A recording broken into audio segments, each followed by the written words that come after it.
Me so horny. You Polly? Yes. How much? $15? What do we get for $10? Everything you want.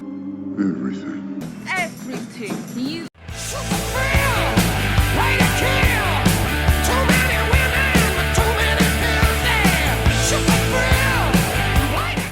Hello, welcome back to the channel. It is April 19th, 2023. A lot of things have happened through the years on April 19th. We had the Oklahoma City bombing, the Waco attack on the compound that the feds screwed up because they're the federal government and they're idiots, and it's my birthday. So today I decided to cover one of these articles I found on my favorite Avengers movie, Avengers Infinity War, the Empire Strikes Back of the four Avengers movies, as it were. Huge Avengers Infinity War deleted scene would have shown Thanos getting the first gem. This came out yesterday, and it's worth talking about. So let's get into the article, and I'll give you my thoughts along the way. You can leave yours in the comments below. Let's do this. Avengers Infinity War almost started with a 45-minute invasion of Xandar, showing Thanos retrieving the Power Stone, according to the character's creator, Jim Starlin. It probably would have been epic, but Marvel apparently scrapped the footage for the ambitious prologue to save money to keep the movie under 3 hours. Okay, right there. Endgame went over 3 hours, and it wasn't a good movie, all right? The farther we get away from Endgame, the worse it looks in retrospect because of the time travel. That's just lazy writing. It truly is. Time travel can be done right, but in most cases, it's a MacGuffin used to cover up for the fact that you have lazy writing in your movie, and that's what Endgame had. And it screwed up all kinds of continuity, but let's move forward with the article. The revelation comes from a new interview with the graphic novelist recently did with Near Mint Condition. The revelation comes from a new interview the graphic novelist recently did with Near Mint Condition on YouTube. Starlin said he toured the set during production and received a full rundown of Infinity War and Endgame's plot from scriptwriters Christopher Marcus and Stephen McFeely, including a sequence that showed Thanos obtaining his very first Infinity Gem. However, Starlin said that co-director Joe Russo informed him just a month before release that the filmmakers had opted to cut the scene entirely and only reference it in dialogue, which was a mistake in my opinion. There was the scene in Nowhere, okay? I would have much rather seen Xandar than Nowhere. I would have much rather seen Xandar than the Soul Stone. I would rather had them just reference Gamora in dialogue, Thanos having to off her, but they did it because of the relationship with her and Star-Lord, and we got to show that. We got to have that in the movie, but you know, we can't have a badass 45-minute sequence with him just ransacking an entire planet. I'm kind of nitpicking here on the movie, which I love, but that's the thing is you can dissect something and still love it. You know what I mean? Unless it's a frog, because once you dissect the frogs, why do you love a frog in the first place? What?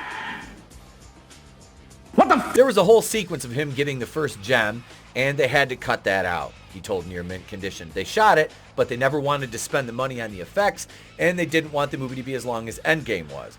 They didn't realize it was going to be quite the hit it was.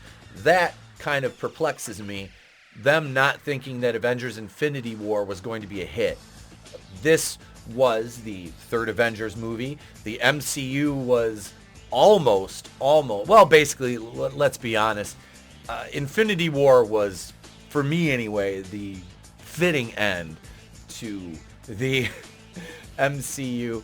I could have done without, and I know Endgame was bad. Like I said, the further we get out, the worse it looks. It was not a great movie. You know, did I think so at first? Yeah, because I was fresh out of the theater. You know, you're off that endorphin buzz. It was like, but you know, there was a lot of cringe and a lot of bad writing, a lot of MacGuffins, a lot of shit that didn't make sense, useless retcons. Yada, yada, yada. Avengers Infinity War made $2,048,359,754. They did not know it was going to make $2 billion, okay? Now, what came before Avengers? If we look at the other Avengers movies right here, the first Avengers, $1.5 billion.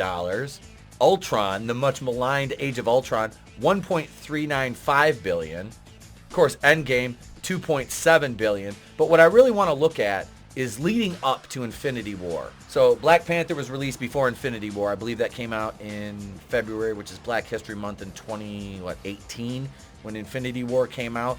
So $1.3 billion for Black Panther. That was one of the movies in the lead up. This right here, okay, so let's talk about this for a minute. In between Infinity War and Endgame, you had Cat Pan Mediocre, which the lead up outside of everybody involved in the movie in Marvel in the stands attacking anybody who said, hey, this isn't a good movie.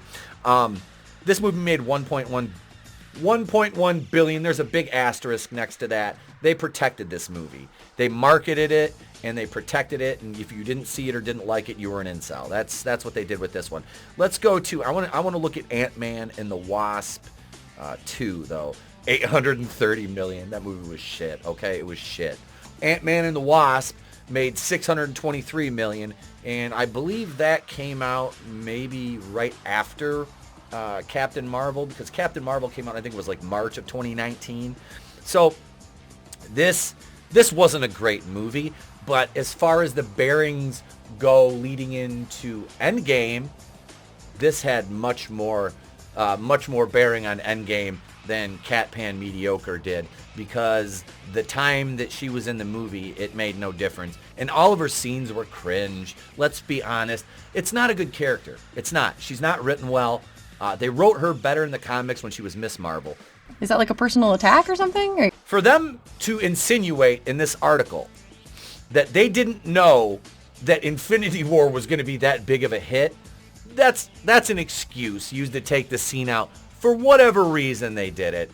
I can totally agree with the runtime, okay? They didn't want the movie to be over 3 hours. Okay, I can kind of buy that, but Well, we're waiting. it was a bad move on their part. Instead, when the finished version of Infinity War begins, Thanos has already taken the Power Stone from Xandar and is tracking down the second gem aboard Thor and Loki's ship. Possibly the stupidest take on anything to do with Infinity War, of course. Great! As far as Heimdall's death goes, I couldn't believe they killed a black character first. I don't know why nobody on set was like, are we really going to do that? Like, again, then they don't get called on it. You know, it's like the most cliche offensive thing, one of the most cliche offensive things in genre filmmaking, and Marvel does it, and everyone's like, don't worry about it. I'm like, all right, so... Shut up, bitch! This is how he's easily able to beat up the Hulk, though his successful siege of Xandar stays off screen. Audiences effectively got a preview of what this might have looked like in the first Guardians of the Galaxy when Star-Lord and co. defended the planet against Ronan the Accuser's assault. But it would have been cool to see an inverted version in which Thanos lays waste to half the planet as the Nova Corps tries to stop him prior to him getting the Power Stone up. And while the studio's fears of going over budget with even more VFX has been a big sticking point with Marvel as of late, but we all know about that. And making the movie's runtime 194 minutes long are totally reasonable. Reality is often disappointing. Infinity War went on to be the 6th highest grossing box office release ever. Endgame, which was nearly as long at 181 minutes, remains the 3rd highest.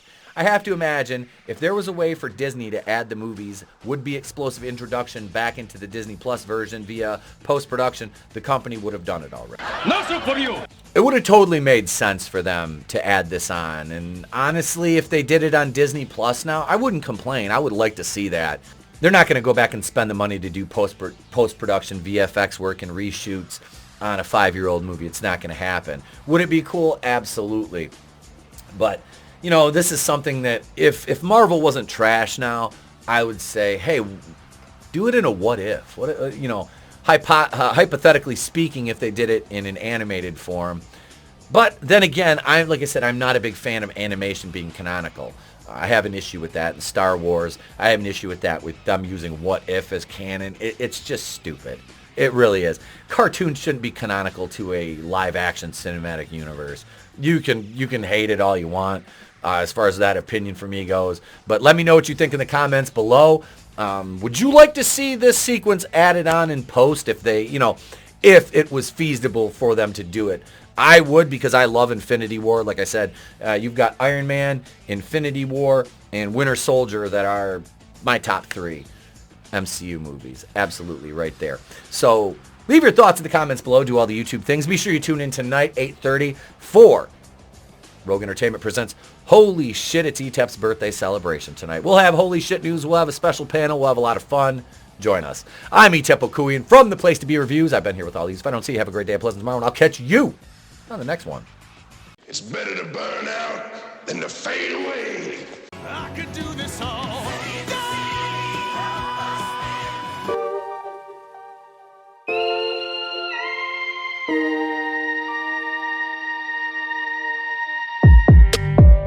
This doesn't bode well. You're lying. I never hit you. You are tearing me apart, Lisa.